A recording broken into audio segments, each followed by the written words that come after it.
All right. So many of my students at this point have submitted earlies or for one way or another, maybe with pre-interview signups, this is the season right now to get interview requests from alumni, admission officers, whatever the school offers.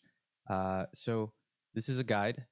I think generally, if you can answer these 7 questions, uh, and have your resume somewhat figured out in terms of story points, introspective points, um, that you can mention about each of your activities on your resume, then you should have a good, strong foundation for kind of like almost a word bank in your brain of things you can talk about when you have these interviews. So I like prepping students with these 7 questions. Obviously, there are other schools that literally will give you a list. So I think Harvey Mudd College, if you type in Harvey Mudd College interviews, they have their own list. They provide it on their website. Will a interviewer go through every single one of the questions? No. More often than not, it's been to the discretion of the interviewer. Maybe there's some key phrases. I do remember talking with those who had the alumni interviewing position, like they were the interviewers, and so it varies from school to school. Sometimes they give you information. I know Harvard asks you to fill out a little kind of questionnaire, some basic information for the interviewer to know. So common questions: does the interviewer read my application, my essays? It depends. I think generally, for maybe smaller schools, they might be able to, but for much larger schools, for schools like Cornell, where they obviously tell you that it's not really, it's more like informational, not so much. So it varies. But the other aspect is about how much of an impact the interview will have. And I've been able to, I think I've described this more in a previous video, that it can have a significantly detrimental effect if you come off as just, if you bomb the interview and you show just that you're unfit. Like they just need to write unfit for school or our school or something like that. And that could just bomb your chances. On the flip side, if you are amazing and brilliant and the interview exudes that, I don't think an interview alone will carry you. We obviously have to look at the other context, right? The grades, test scores, your essays, your letter of recommendations. So the interview becomes kind of a part in, if you are trying to be competitive, to do it well, but to not rely on that to help cover any significant gaps otherwise. Biggest advice that I give to my students is to practice. Don't type out your answers, okay? I'd rather you simply bullet point. So for example, the tell me about yourself, I have a separate guide for this question because I do think it's the best question to prioritize. But I would start with categories like outdoors, love for nature, and how that connects to maybe some resume flexes as a Boy Scout, or maybe you work at the rehabilitation center for wildlife or something like that. Then you can go into something else like music. I could do cello and how it's a big part of my community, my sense of community, especially on the weekends. And then you have, I like to put front and center the major choice, major interest, your research interest, your intellectual curiosity, just so that you can end on that note, and that can naturally tie into maybe the next 2 most common questions you should prepare for, which is why major and why college. Again, don't write out your script. Otherwise, this will become a crutch, and then you're leaning on it. Instead, you want to have more of this like a fleshed out word bank. One of the tips that I just kind of went through, but I want to point to, is don't tell me what you did. It's not just a resume flex. I teach my students this all the time.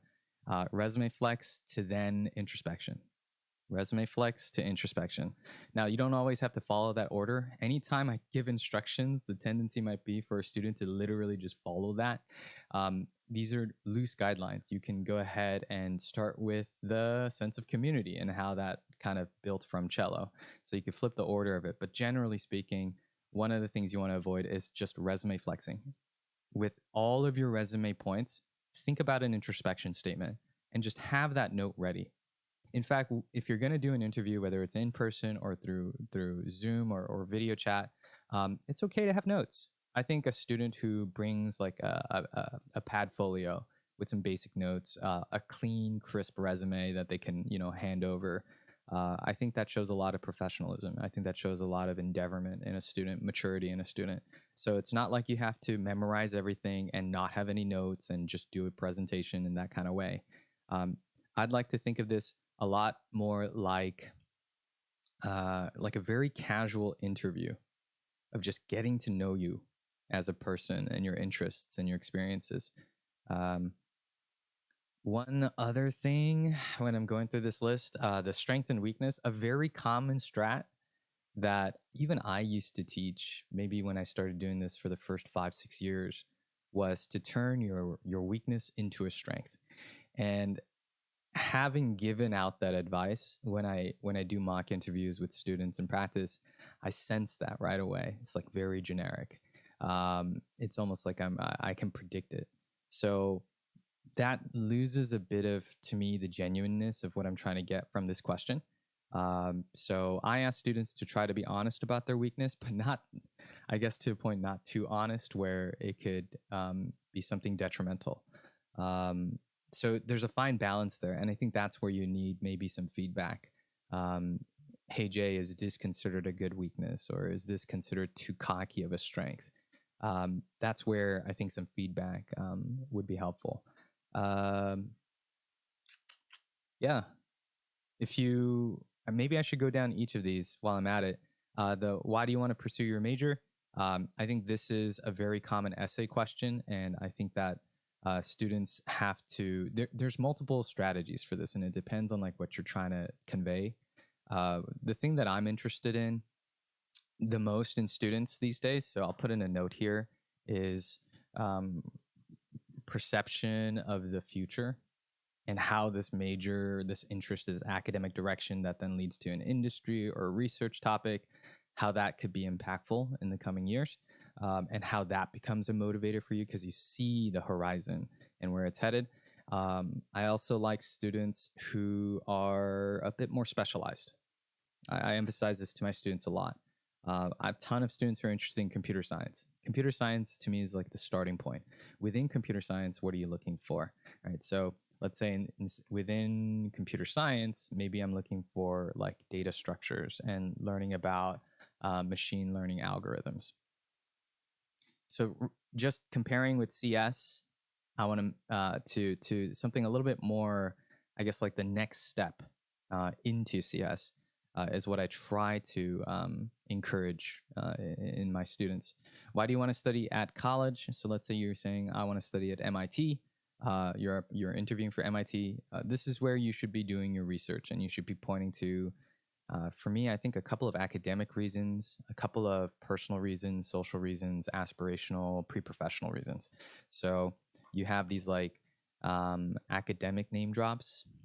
Then you have maybe social and then pre-professional. The order of those don't really matter to me. You can do whatever order you want, but that usually gives me a robust response, and it signals to me that you've done your research about the school and you've figured out the way you can fit into the resources and opportunities at that school.